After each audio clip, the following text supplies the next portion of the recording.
So good morning to all of you. It's such a pleasure to be here. Many thanks to the Chamber of Commerce.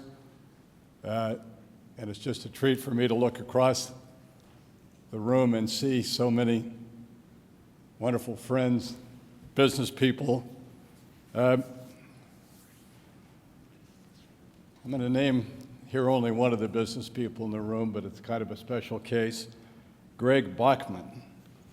Greg serves on our Manufacturing Council, but most significantly, he was recently named the Connecticut Small Business Person of the Year. Greg, where are you? Aha. And congratulations. Yeah. And then I want to recognize a very special person who makes a real difference for us. He is the House Ranking Member, Fatah. Without you, the Commerce Department could not do the great work we do. Thank you very, very much for that support.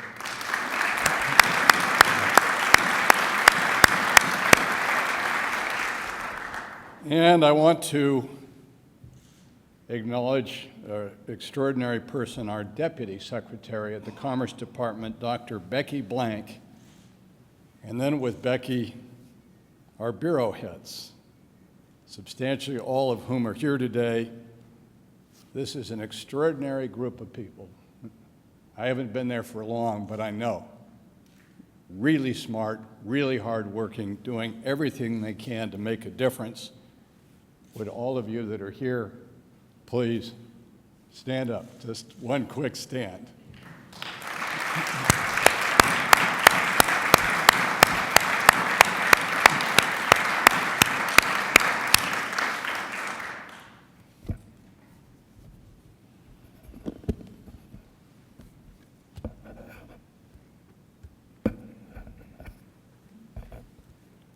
See if we can find a way to keep this a little higher up here.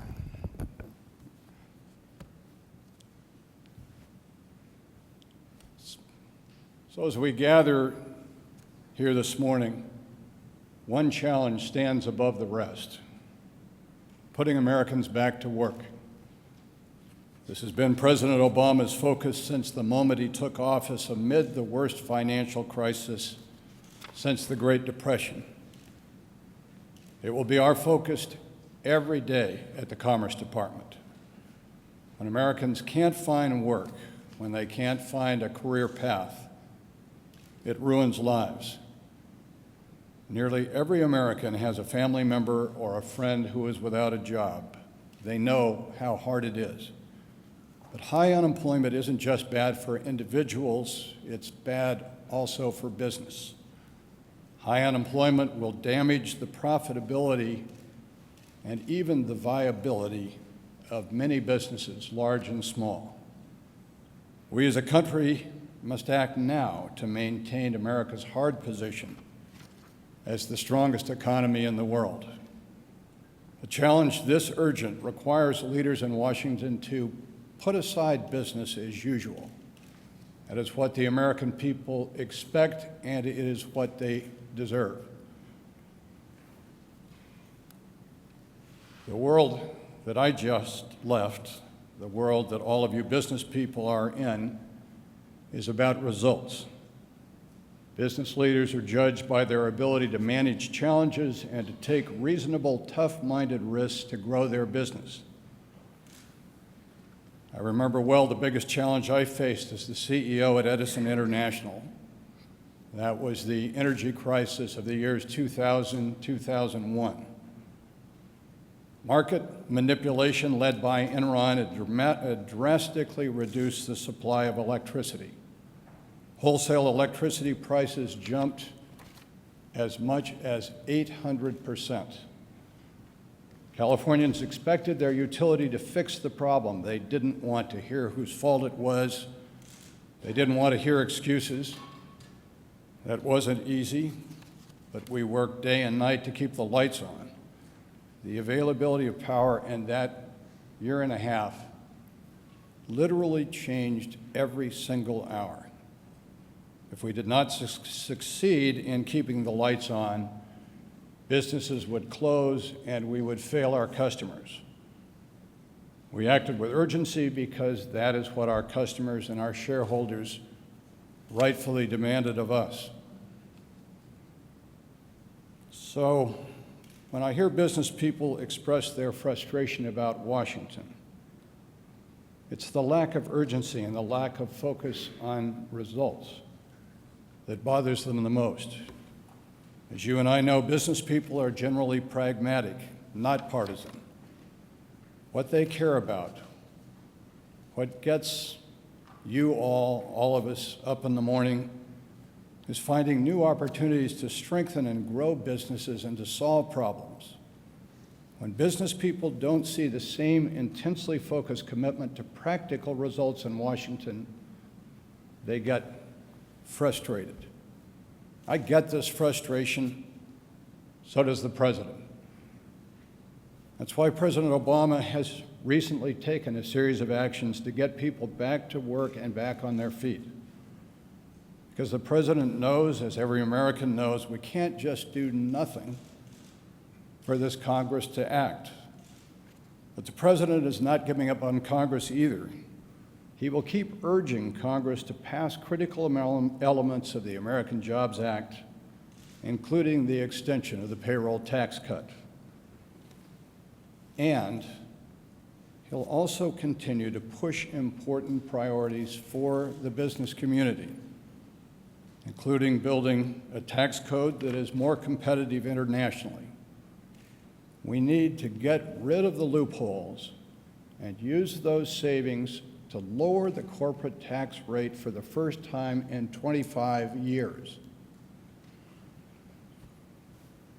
And at the Commerce Department, we aren't waiting to act either.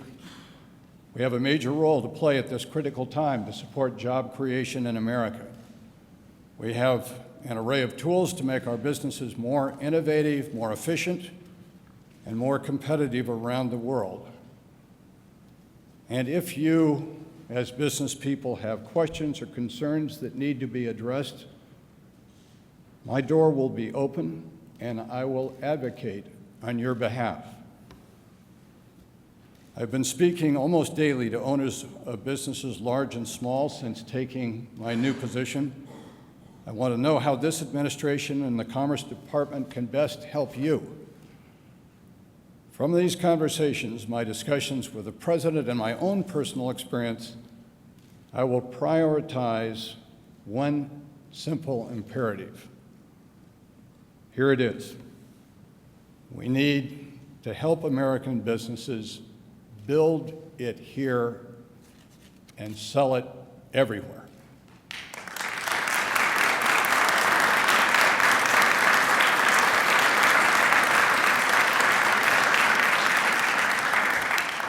You know that. Building it here and selling it everywhere is how the United States became the greatest economic power of the 20th century. Here in the 21st century, the competition has changed, the circumstances have changed, and America itself has changed. But the ingredients for a strong economy, the basic ingredients that create good jobs, have not. We must be able to build things, and we must be able to sell them competitively, not only here at home, but in markets around the world. To help American businesses build it here and sell it everywhere, there are three areas in particular that the Commerce Department will be focused on the months ahead. Support advanced manufacturing, increasing U.S. exports, and attracting more investments to America from all over the world. So let me say just a few words about each of those. First, I'll begin with manufacturing and a simple statement about why it matters. Without a strong manufacturing base, we can't create enough good jobs to sustain a strong middle class. And without a strong middle class, we cannot be a strong country. Many people have misconceptions about manufacturing. They hear the word and they think of the old assembly lines. But today, when we say manufacturing, we're often talking about the cutting-edge industries of advanced manufacturing, like composite materials or specialty chemicals, or those incredible life-saving machines that you see in the hospitals. That's manufacturing today, and it is the manufacturing of the future. Over 11 million Americans have manufacturing jobs, many of them with small and medium-sized businesses. These are good-paying jobs, and every job inside a factory creates at least 2 more outside of it, because any large manufacturer is supported by an extensive supply chain. Here's something more. Manufacturing is also the biggest source of innovation in our economy. 67% of all the business R&D in our country is done by manufacturing companies. Of course, advanced manufacturing runs on innovation, and innovation in turn depends on protecting intellectual property, which is why implementing the new patent reform legislation will help strengthen America's leadership in manufacturing. As long as we're building things here in America, we'll be inventing things here too. But if American businesses stop building things here, it won't be long before the actual innovating happens elsewhere. That's already happened in some industries. The President and I are determined to reverse the tide and to revive manufacturing here. This week, the President named me co-chair of the White House Office of Manufacturing Policy, and we're not wasting time. Today, I'm announcing a national program office housed at the Commerce Department to turn the President's vision for advanced manufacturing right now into action.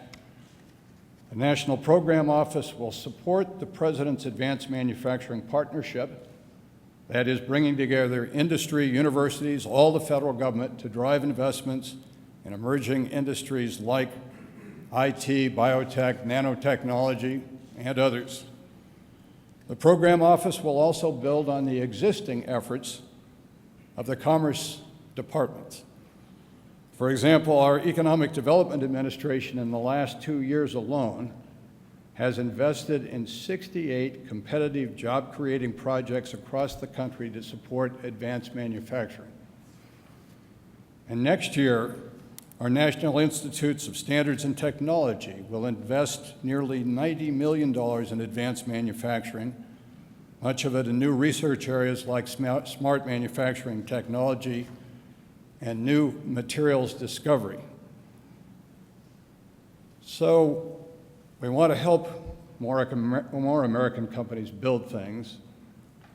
The next step is selling those things to the 95% of world's consumers who live beyond U.S. borders.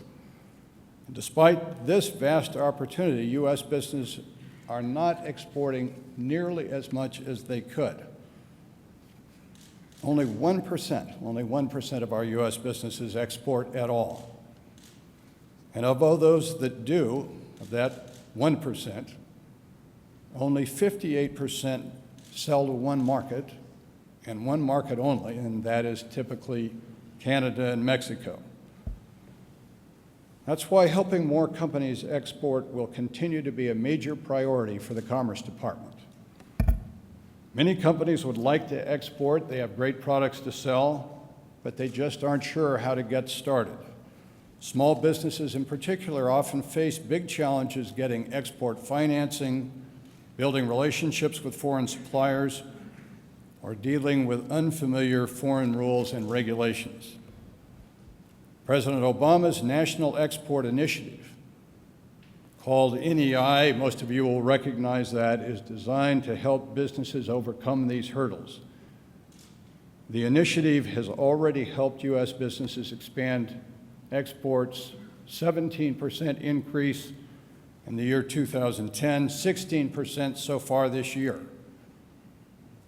So far, we're on track to meet the President's goal of doubling U.S. exports by 2014. But given the worldwide economic conditions that we now face, we will simply have to greatly intensify our efforts to achieve that goal. That's why the President recently signed the 3 free trade agreements. Those will significantly boost exports as well as support tens of thousands of good-paying American jobs. And the Commerce Department International Trade Administration will continue to find creative ways to connect U.S. businesses with opportunities abroad. One quick example. As part of the NEI, Commerce has been working with UPS, FedEx, National Association of Manufacturers, those groups to help existing exporters, so U.S. exporters, help break them into new markets.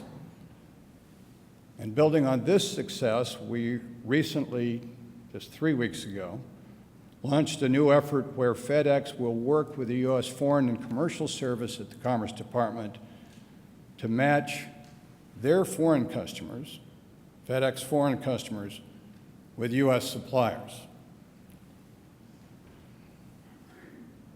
And in the months ahead, we're doing more. We will restructure our Foreign Commercial Service to intensify their focus on strong export growth markets, including China, Brazil, and India.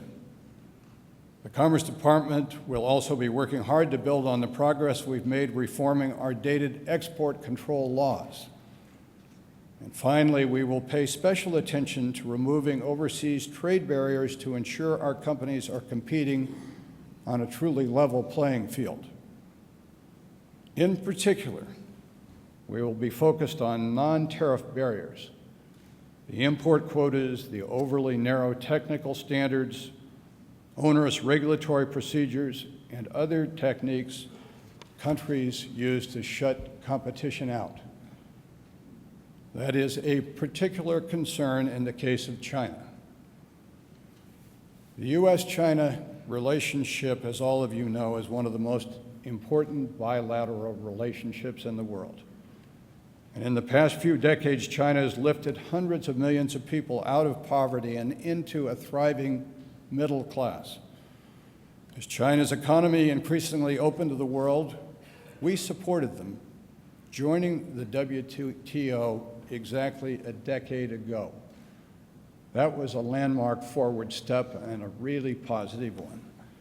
And as the President has said, our economic relationship with China should continue to be mutually beneficial for both our country and theirs if China abides by its global trade obligations. But the United States has reached now a point where we cannot quietly accept China ignoring many of the trade rules. China still substantially subsidizes its own companies, discriminates against foreign companies, and has poor intellectual property protections. At recent trade negotiations, our Chinese counterparts made what were truly promising commitments in some of these areas. But we must see follow-through. We cannot rely just on words. We need time frames and concrete results. Anything short of that will be unacceptable.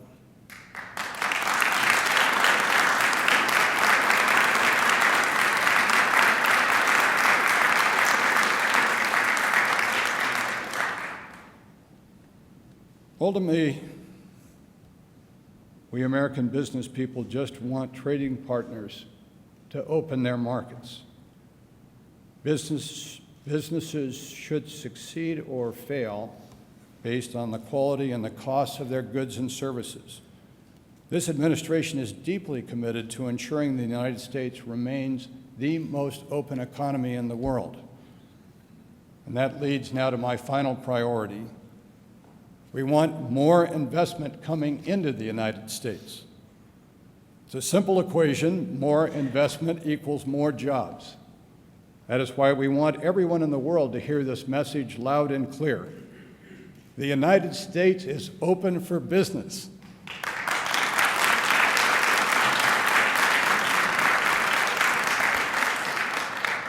You all know that America is the #1 destination for foreign direct investment in the world, and it's not hard to see why. We have the biggest economy, the best workers, the most outstanding universities, and the strongest IP protection. Foreign companies already support more than 1 million jobs right here in America, and they employ workers in every single one of our 50 states. Japanese car makers, British banks, German and Chinese manufacturers, Indian energy companies, they come from all over the world to invest here. And there's plenty more we can attract here. But in recent years, the United States has been losing ground to our foreign competitors. Some of this was likely inevitable. Companies want to move closer to their consumers in fast-growing, developing economies. But the United States has also not been aggressive enough in pursuing investment here. Until recently, we were the only major economy without a robust national investment program. So the only one. And although we have a strong investment climate overall, there are plenty of areas for improvement. Businesses have told us that it is too hard to navigate local, state, and federal bureaucracies, that they can't get timely answers on regulatory or permitting questions. We have heard these concerns, and we have acted now by launching a new initiative called Select USA.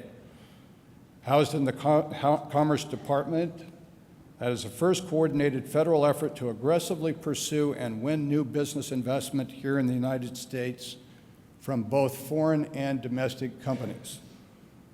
We are working with every relevant federal agency as well as state and local governments to cut through red tape. This will make it easier and faster for companies to invest here. And we are training our foreign commercial service officers to promote investment in America as a key part of their job. Now is the time to be pushing for more investment in America. With the cost of business rising in emerging countries like China, we've recently seen US-based firms such as NCR, Ford Motor Company, Coleman, bring back facilities and jobs into the United States. We are confident Select USA can help other companies keep their factories and plants here at home, while also bringing in more foreign investment as well. So, in my time with you today, I've talked about 3 areas: supporting advanced manufacturing, increasing U.S. exports, and boosting this inbound investment that will help our businesses build it here and sell it everywhere. But ultimately, it's the businesses themselves that have to do the building and the selling. Government's job is to create the conditions that allow both workers and businesses to succeed, and to create sensible rules of the road that strengthen the integrity of the financial system and our economy. Together, we've made progress digging out of an unprecedented financial crisis. The private sector has created jobs for these past 21 straight months for a total of about 3 million private sector jobs. But don't lose sight of this. We lost almost 8 million jobs during the recent recession. So we've got a long way to go. And only a re-energized private sector can get our economy back to full strength. That's why I'd like to close these remarks with a very direct appeal to my colleagues in the business community. America needs you to invest here now. America needs you to put people back to work. I know you have reasons not to do that. Demand now is uncertain. There's a financial crisis in Europe. And let's not forget the dysfunction in Washington. Having run a large business, I understand that if you've got cash available, it can be tempting just to sit on it. I get that. It seems sometimes like the prudent thing to do. But let me give you two reasons to question that. First, while it's true that U.S. companies consistently make great products and some great profits, even those companies, and certainly our economy as a whole, can't truly succeed with so many Americans out of work. It hurts us in the near term, and it hurts us in the long term. Efficiency and cost-cutting only get you so far. Consumer demand will never rebound until more Americans have good jobs, the kind of jobs that build the skills and that will let them keep learning and earning for a lifetime.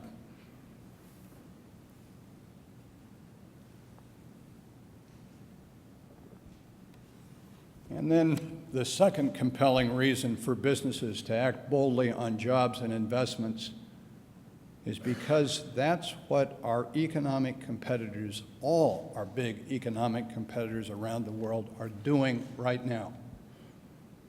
In places like China, Brazil, and India, businesses are investing in new industries and new growth opportunities and looking to grab market share whenever they can. They're part of the same troubled global economy we are, but they're not backing down at all. Neither are their governments. These businesses are supported by governments with a very clear competitive strategy for economic strength. Governments that have been educating their people in science and math. They have been investing in infrastructure to make their businesses more competitive. I'm here to tell you that the Obama administration and the Commerce Department will provide energetic, tireless, and effective support to help American businesses compete.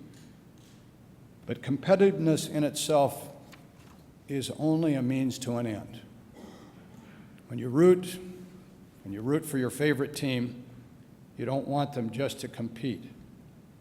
You want them to win. And I want the United States to win.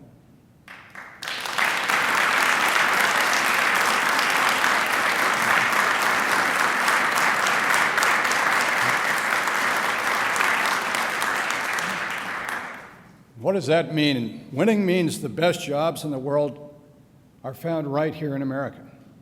Winning means that the most cutting-edge industries not only do their R&D here, but they also build their products in America.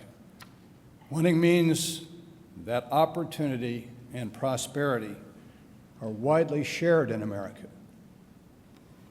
That, to me, is what it means to win.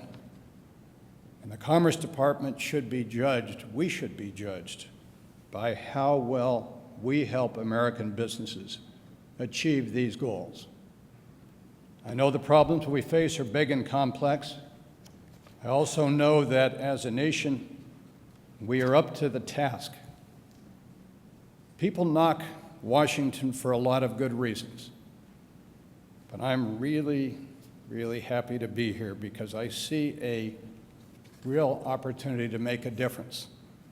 I see an opportunity for the Commerce Department to help American businesses build it here and sell it everywhere.